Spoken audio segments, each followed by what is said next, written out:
नमस्कार दोस्तों, स्वागत है आपका चिराग क्लासेज के ऑनलाइन यूट्यूब चैनल के ऊपर। तो फ्रेंड्स, कैसे हो आप लोग? आशा करता हूं आप सब बढ़िया होंगे। तो फ्रेंड्स, जैसा कि आप सभी को बताया, हमने अपने चैनल चिराग क्लासेज के ऊपर आरपीएफ कांस्टेबल भर्ती 2025 के रिगार्डिंग जीके जीएस की प्रीवियस ईयर की क्वेश्चन सीरीज चला रखी है। ठीक है, यहां पर हम आपको वही क्वेश्चन करवा रहे हैं जो आपके अब तक पूछे गए। जैसे यहां पर युद्ध व लड़ाई है, ठीक है, तो युद्ध व लड़ाई से आरपीएफ कांस्टेबल में अब तक जितने भी एग्जाम हुए, उन जितने भी एग्जाम की जितने भी शिफ्ट में इस टॉपिक से जितने भी सवाल पूछे गए, वो ओरिजिनल सवाल मैं आपको इस वीडियो के अंदर करवाने वाला हूं।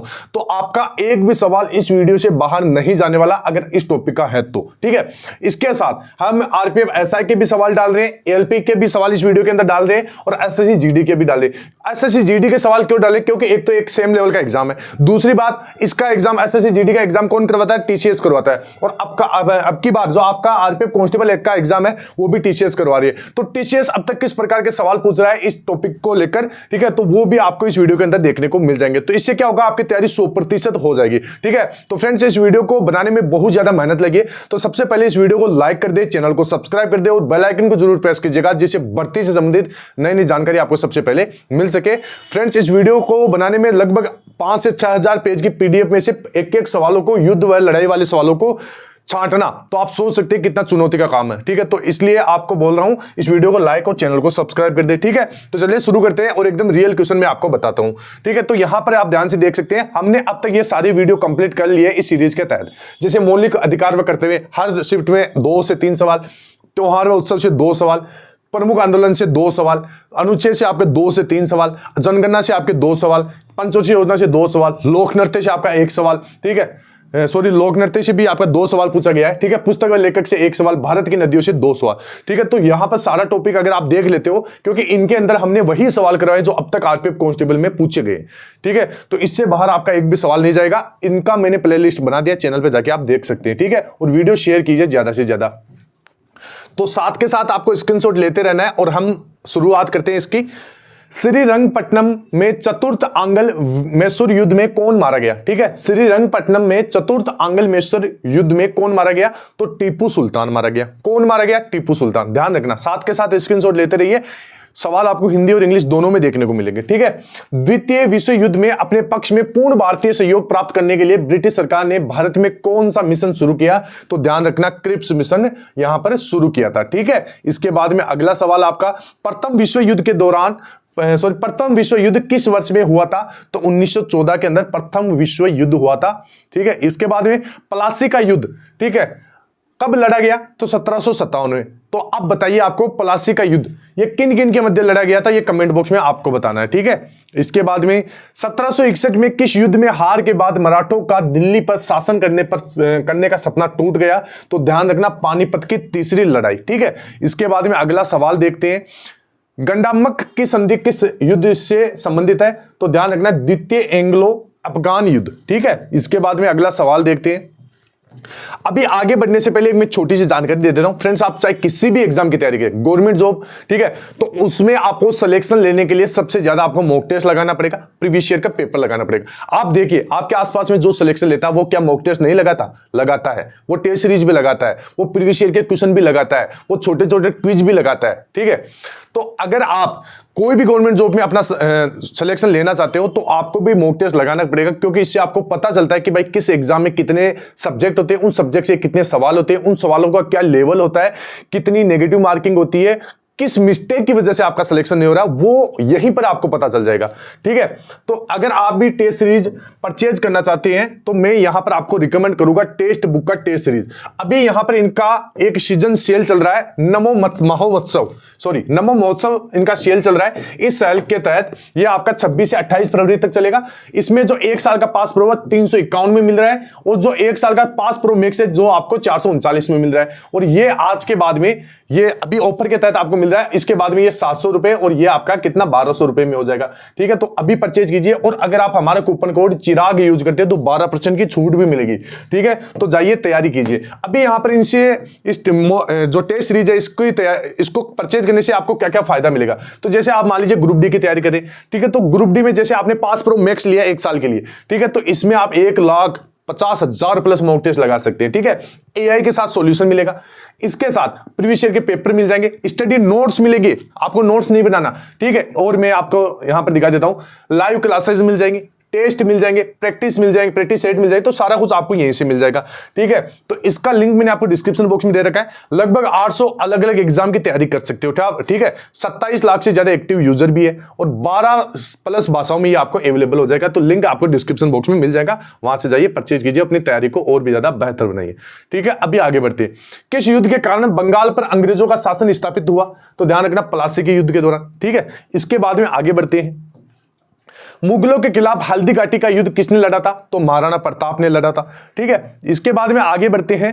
औरंगजेब ने दक्कन में एक लंबी लड़ाई लड़ते हुए अपने साम्राज्य के सैन्य और वित्तीय संसाधनों में अधिकांश तक खर्च कर दिया। ठीक है, ये ध्यान रखना है। इसके बाद में 1944 में इंफाल की लड़ाई ब्रिटिश सेना और जापानी सेना के बीच लड़ी गई थी। निम्नलिखित में से किस संधि पर हस्ताक्षर करके द्वितीय आंग्ल मैसूर युद्ध समाप्त हुआ था? तो मैंगलोर की संधि। कौन सी संधि? मैंगलोर की संधि। इसके बाद में हर्षवर्धन और पुलकेशिन द्वितीय का युद्ध किस नदी के तट पर हुआ था? तो नर्मदा नदी के तट पर। कौन सी नदी? नर्मदा नदी के तट पर। इसके बाद में किस युद्ध को भारत का प्रथम स्वतंत्रता संग्राम कहा जाता है? तो सिपाही विद्रोह को भारत का पहला स्वतंत्रता संग्राम कहा जाता है।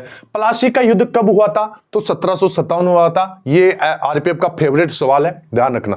ठीक है, इसके बाद 1757 के प्लासी के युद्ध में निम्नलिखित में से किसने बंगाल के नवाब को धोखा दिया? तो मीर जाफर। ठीक है, ध्यान रखना। इसके बाद में हाइड स्पेस की लड़ाई कब हुई थी? तो 326 ईसा पूर्व में हुई थी। ठीक है, इसके बाद में निम्नलिखित में से किस युद्ध या लड़ाई का संबंध मंगल पांडे की फांसी से है? तो 1857 का भारतीय विद्रोह। ठीक है, और यह कहां पर हुआ था? सर्वप्रथम मेरठ में। ठीक है, अब ये देखिए, ये सवाल बार बार रिपीट हो रहा है। 1757 का वर्ष भारत में अंग्रेजी ईस्ट इंडिया कंपनी के लिए एक महत्वपूर्ण वर्ष क्यों था? तो ध्यान रखना, 1757 में प्लासी की लड़ाई में नवाब सिराजुद्दौला को हराकर अंग्रेजी ईस्ट इंडिया कंपनी ने बंगाल पर अधिकार कर लिया। ठीक है, ये बहुत इंपॉर्टेंट है, जो प्लासी का युद्ध हुआ था। ठीक है, बक्सर का युद्ध कब लड़ा गया? तो 1764 में लड़ा गया। ठीक है, इसके बाद में मराठों और अफगानिस्तान के शासक अहमद शाह दुर्रानी के बीच पानीपत की लड़ाई किस वर्ष हुई थी? तो 1761 में हुई थी। इसके बाद में 1944 में कोहिमा की लड़ाई शाही जापानी सेना और ब्रिटिश भारतीय सेना के बीच लड़ी गई थी, ध्यान रखना। इसके बाद में अगला सवाल देखते हैं। सभी एक बार वीडियो को लाइक और चैनल को सब्सक्राइब कर दें। 1845 और 46 ईस्वी की अवधि के दौरान निम्नलिखित में से कौन सी लड़ाई लड़ी गई थी? तो प्रथम आंग्ल सिख युद्ध। कौन सा? प्रथम आंग्ल सिख युद्ध। युद्ध क्षेत्र में अपने दुश्मनों पर जीत का जश्न मनाने के लिए नागालैंड की चांग जनजाति कौन सा नृत्य करती है? तो चांगलो नृत्य। कौन सा नृत्य? चांगलो नृत्य। इसके बाद में 1944 में इंफाल की लड़ाई ब्रिटिश सेना और जापानी सेना के बीच लड़ी गई थी। किसके बीच में? ब्रिटिश सेना और जापानी सेना के बीच में। इसके बाद में प्लासी नाम का एक छोटा सा गांव जिसे प्लासी के युद्ध के लिए जाना जाता है, जो ईस्ट इंडिया कंपनी और नवाब सिराजुद्दौला के बीच लड़ा गया था, किस नदी के किनारे स्थित है? तो हुगली नदी के किनारे। ध्यान रखना, नदियों का भी मैंने वीडियो बना दिया है, चैनल पे जाके आप देख सकते हैं। 1757 में प्लासी का युद्ध किसने जीता था? तो ब्रिटिश ईस्ट इंडिया कंपनी ने जीता था। इसके बाद में पानीपत की तीसरी लड़ाई 14 जनवरी 1761 को लड़ी गई थी। ठीक है, किन किन के बीच में लड़ी गई थी यह आपको बताना है। भारतीय संविधान के अनुसार निम्नलिखित में से किन परिस्थितियों में कुछ मौलिक अधिकार निलंबित किए जा सकते हैं? तो बाहरी आपात स्थितियों के दौरान, जैसे युद्ध या बाहरी आक्रमण। अभी ध्यान रखना, ये मैंने भारतीय संविधान, अनुच्छेद वगैरह, मौलिक अधिकार व कर्तव्य वगैरह जितने भी आपके टॉपिक, इनसे अब तक सवाल पूछेंगे, ये वीडियो चैनल पर बना दिए, जाके आप देखिए। ठीक है, द्वितीय एंग्लो बर्मी युद्ध किस वर्ष लड़ा गया था? तो 1852 में लड़ा गया था। इसके बाद में भारत में प्रथम स्वतंत्रता संग्राम निम्नलिखित में से किस वर्ष में हुआ था? तो 1857 में हुआ था। ठीक है, भारत में प्राचीन काल के दौरान संधि विग्रहिका शब्द का प्रयोग निम्नलिखित में से किसके लिए किया जाता है? तो युद्ध तथा शांति मंत्री के लिए। ठीक है, निम्नलिखित में से किस मौर्य राजा के शासनकाल में कलिंग युद्ध लड़ा गया था? तो अशोक के काल में कलिंग युद्ध लड़ा गया था। चौथी पंचवर्षीय योजना के दौरान भारत पाकिस्तान युद्ध हुआ था, और जितना भी पंचवर्षीय योजना से अब तक आरपीएफ कांस्टेबल में सवाल पूछे गए वो भी हमने वीडियो बना दिए, चैनल पे जाके आप देख सकते हैं। 1962 में मैकमोहन रेखा के क्षेत्र में भारत का युद्ध किस देश के साथ हुआ था? तो चीन के साथ हुआ था, ध्यान रखना। इसके बाद में अगला जो सवाल है, तो इतने ही सवाल थे जो आपके अब तक आरपीएफ कांस्टेबल एग्जाम में युद्ध व लड़ाई से पूछे गए थे। ठीक है, अभी आपको कमेंट बॉक्स में बताना है कि अगला जो वीडियो है वो कौन से टॉपिक के ऊपर आना चाहिए। ठीक है, आप जल्दी से कमेंट कीजिए, शाम तक आपको वीडियो मिल जाएगा। ठीक है, लेकिन वीडियो कब तक मिलेगा? जब इस वीडियो के ऊपर अच्छा खासा रिस्पॉन्स आता है। फ्रेंड्स, आप वीडियो देखते हो लेकिन चैनल को सब्सक्राइब नहीं करते हो, ये आपकी सबसे बड़ी गलती है। फ्रेंड्स, आप सोच सकते हैं कितनी ज्यादा मेहनत हो रही है, ये सिर्फ आपके लिए।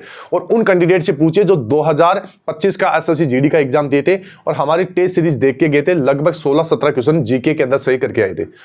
क्योंकि यहां पर सवाल बार बार रिपीट होते हैं, तो आप ज्यादा से ज्यादा इन दिनों के अंदर रिपीटेड सवाल देखना, ज्यादा आपको कोई नया टॉपिक नहीं देखना। ठीक है, तो फ्रेंड्स, आई होप वीडियो अच्छा लगा होगा। फिर मिलते हैं नेक्स्ट वीडियो के अंदर, तब तक के लिए जय हिंद, जय भारत, वंदे मातरम।